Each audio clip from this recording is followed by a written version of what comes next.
அது ராமாபுரம் அப்படிங்கிற ஒரு அழகான ஊரு. அந்த ஊர்ல சீத்தம்மா அப்படிங்கிற ஒரு பாட்டி இருந்தாங்க. அந்த ஊர்ல ஒரு பெரிய ஆறும் இருந்துச்சு. ராமாபுரம் பாக்குறதுக்கு பச்சை பசேல்னு இருக்கிற வயல்வெளி, ஆடு மாடு, நல்ல மனுஷங்களோட பாக்குறதுக்கு ரொம்ப அழகா இருந்துச்சு. சீத்தம்மாவுக்கு சிவையா அப்படிங்கிற புள்ளையும், ராதா அப்படிங்கிற மருமகளும், கிரி அப்படிங்கிற பேரனும் இருந்தான். பாட்டிக்கு ரொம்ப வயசானாலும் கூட அவங்க சமையல் ரொம்ப சுவையா செய்வாங்க. ராமபுரம் அப்படிங்கிறது சின்ன கிராமம் அப்படிங்கிறதுனால காலையில சூரியன் வரும்போதே சின்ன சின்ன குருவிங்க கத்துற சத்தம், கோழி கூவுற சத்தம், ஆத்துல தண்ணி போற அந்த சத்தம் இதோட பாக்குறதுக்கு ரொம்ப அழகா இருக்கும். சீத்தம்மாவோட புள்ளையான சிவையா ஒரு நல்ல விவசாயி. எப்பவுமே விவசாயம் தான் செஞ்சுக்கிட்டு இருப்பான். பாட்டி, இன்னைக்கு உன் கையால எனக்கு எறா குழம்பு செஞ்சு தரியா? சரி பாகிரி, நம்ம ஊரு ஆத்துல எறா நல்லாவே கிடைக்கும். நீ போய் பிடிச்சுக்கிட்டு வா, நான் குழம்பு வச்சு கொடுக்கறேன். அப்பதான் அந்த பக்கமா வந்த கிரியோட நண்பராமும், எங்கடா போய்கிட்டு இருக்க? எறா பிடிக்க ஆத்துக்கு போய்கிட்டு இருக்கேன். நேத்து மழை பெஞ்சதுல ஆறு குளம் எல்லாமே ரொம்பி போய் கிடக்குது. பனை மரத்துல இருந்து காஞ்சி போன இலையெல்லாம் விழுந்திருக்கு. அதே மாதிரி பனம்பழமும் விழுந்திருக்கு. நிறைய அழுக்கு தண்ணியெல்லாம் வந்து நம்ம ஆத்துல தான் கலந்துருக்கு. அதனால பகல் நேரத்துல எறா நமக்கு கிடைக்காது. ராத்திரி நேரத்துல வேணும்னா கிடைக்க வாய்ப்பு இருக்கு. சரிடா, எதுக்கும் ஒரு தடவை போய் பார்க்கலாம். பாத்தியா நிலைமை எப்படி இருக்குன்னு இப்ப புரியுதா? ஐயோ, எனக்கு இன்னைக்கு எறா கிடைக்காது போலையே. பாட்டிக்கிட்ட எறா பிடிச்சிட்டு வரேன்னு சொல்லிட்டேன். எனக்காக பாட்டி வீட்டில் காத்துக்கிட்டு இருப்பாங்க. ஆனா இங்க எறாவும் கிடைக்கல. இப்ப என்னடா பண்றது? என்னப்பா ஆச்சு? எறா பிடிச்சுக்கிட்டு வரேன்னு காலையில போனவன் இப்பதான் வீட்டுக்கு வர. இவ்வளவு நேரம் எறா பிடிச்சுக்கிட்டு வராம அங்க நீ என்ன பண்ணிக்கிட்டு இருந்த? இல்ல பாட்டி, இவ்வளோ நேரம் எறா பிடிக்க தான் முயற்சி பண்ணிக்கிட்டு இருந்தேன். நேத்து பெஞ்ச மழையில எல்லா அழுக்கு தண்ணியும் சேறு தண்ணியும் ஆத்துல வந்து கலந்துடுச்சு. தண்ணி வந்த வேகத்துல எறா எல்லாம் ஆத்துலயே அடிச்சுக்கிட்டு போயிடுச்சு போல. எவ்வளோ தேடியும் ஒரு எறா கூட கிடைக்கல. ரொம்ப நேரம் பார்த்தேன், எறா கிடைக்கல. அதனால திரும்ப வீட்டுக்கே வந்துட்டேன். அப்ப பாட்டி அவங்க பேரை சொன்னதை கேட்டு விழுந்து விழுந்து சிரிச்சாங்க. அதுக்கப்புறமா அவங்களுடைய புள்ளையான சிவையாவை கூப்பிட்டியா? என்னம்மா? பாருடா, உன் புள்ள என்ன பண்ணிருக்கான்னு வெறும் கைய வீசிக்கிட்டு வந்திருக்கான். டேய், கதை பேச சொன்னா நல்லா கதை பேசிக்கிட்டு இருப்ப. ஆனா கொஞ்சமாவது அறிவு இருக்கா? ஆளு வளர்ந்திருக்கியே தவிர அறிவு மட்டும் வளராம அப்படியே இருக்குது. ஒரு வேலையாவது உருப்படியா செய்றியா? ஊரை சுத்தி வர சொன்னா நல்லா சுத்தி வருவ. இருமா, நான் போய் பிடிச்சிட்டு வரேன். அவன் சின்ன பையன்டா, அவனுக்கு என்ன தெரியும்? நீ போ, வயல்ல இல்ல வயல்வெளியில கல்லுங்களை எல்லாத்தையும் தூக்கி பாரு. அதுக்கு அடியில யாரா இருக்கும், பிடிச்சுக்கிட்டு வா. இப்படியே செல்லம் கொடுத்து அவனை பிரயோஜனம் இல்லாதவனாக்கிடு அப்படின்னு புள்ளைய திட்டி சிவையா எற பிடிக்கிறதுக்காக போனாரு. அப்ப வழியில சிவையாவோட நண்பனான ராகவையாவை பார்த்தாரு. டேய் சிவா, என்னடா ரொம்ப நாளா என் பார்வையில நீ படவே இல்லையே? ஒன்றும் இல்லடா, வயல்ல அதிகமா வேலை இருந்துச்சு, அதான் பார்க்க முடியல. அது மட்டும் இல்ல, மழையும் பெய்யல, என் வயல்ல தண்ணி வசதியும் இல்ல.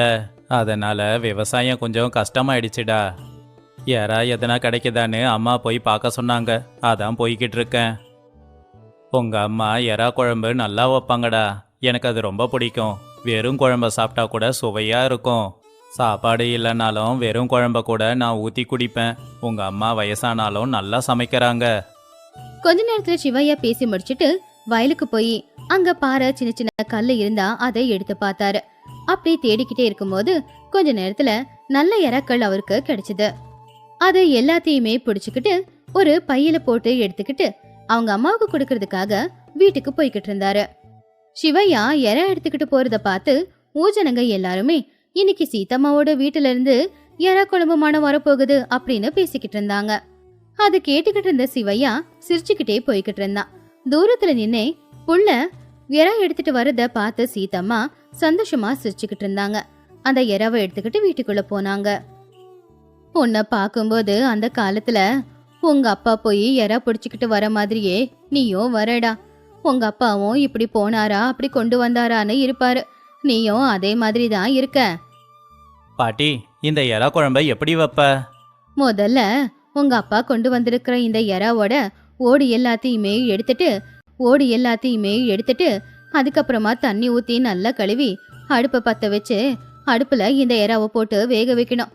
அதுக்கப்புறமா பூண்டு, மிளகா, தனியா, தக்காளி, வெங்காயம், மசாலா எல்லாம் போட்டு அரைச்சி குழம்பு வைக்கணும்டா. அன்னைக்கு சீதம்மா பாட்டி எறா குழம்பு வச்ச உடனேயே அந்த மனம் ஊருக்குள்ள எல்லா இடத்துலயும் பரவி அம்மா குழம்பு வச்சுட்டாங்க அப்படின்னு ஊர்க்காரங்க எல்லாரும் பேசிக்கிட்டு இருந்தாங்க.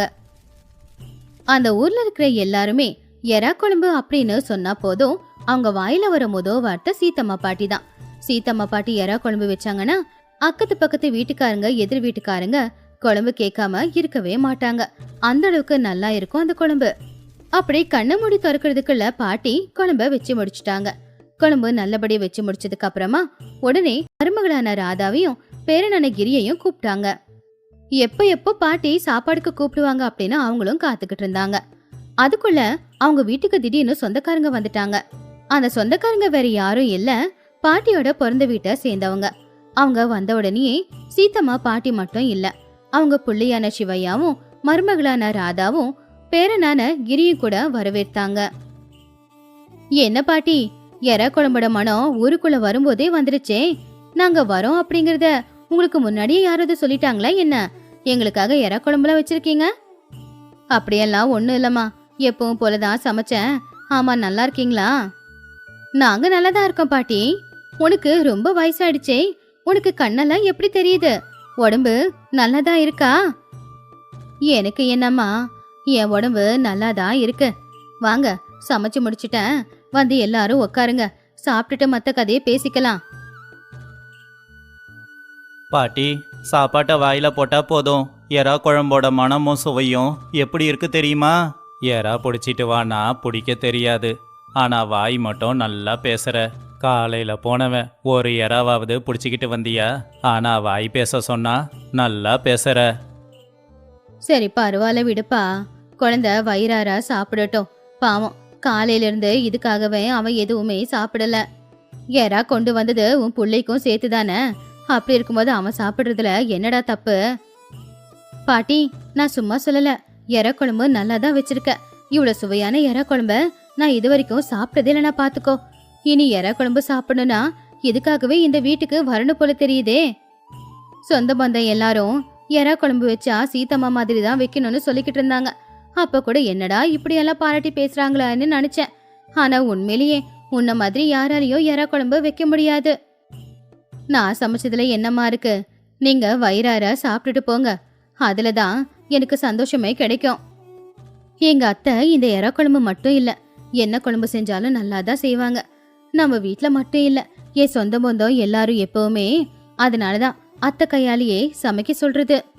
அதுலயும் இந்த எறா குழம்பு பத்தி சொல்லவே தேவையில்லை, அவங்க வைக்கிற மாதிரி யாரும் வைக்க மாட்டாங்க. எல்லாரும் சேர்ந்து வாயார புகழ்ந்தது போதும், முதல்ல மனசார சாப்பிடுங்க. அவங்க சொல்றது உண்மைதாம்மா. உன் அளவுக்கு இவ்வளோ சுவையா எறா குழம்ப யாரும் வைக்க முடியாது. காலையில எறா பிடிக்க போனப்ப என் நண்பன் ராகவனை பார்த்தேன். அவனும் இதைத்தான் சொன்னான், உங்க அம்மா செய்யற எறா குழம்பு அமிர்த மாதிரி இருக்கும்னு. டேய் சிவையா, ராகவன் ரொம்ப நாள் ஆச்சுடனா. நான் வீட்டுக்கு வர சொல்லிதாம்மா கூப்பிட்டேன், நேரம் இல்லைன்னு அவன் தான் வரல. இந்த கதையில இருக்கிற நீதி என்னன்னா, பாசத்தோட சமைச்சா எறா குழம்பு மட்டும் இல்ல, எது செஞ்சாலும் சுவையாதான் இருக்கும்.